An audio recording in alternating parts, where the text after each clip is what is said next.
Greetings, my name is Chamomile and this is an exploration of the entire galaxy sector by sector. Today we're looking at Humbarine Sector and 2nd Green Mantle Command of the Arrowhead.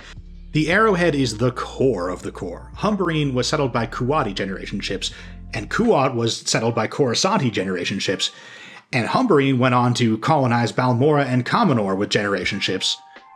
Humbarine has a connection that traces itself all the way back to Coruscant, but there's also a really clear breakpoint where they split off and developed in isolation for millennia. Like most human colonies, Humbarine stuck with the Mother World during the various splits in the galaxy.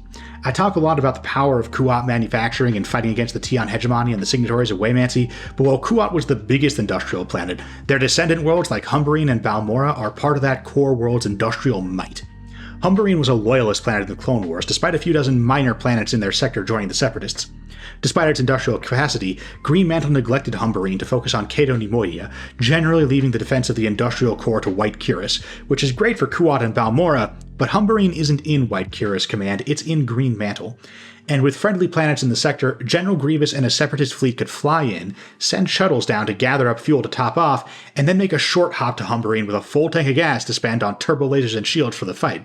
So even though Humbarine was technically way behind Republic lines, Green Mantle's negligence in cleaning up those minor worlds in the Humbarine sector meant Grievous could sneak in a fleet to attack the planet.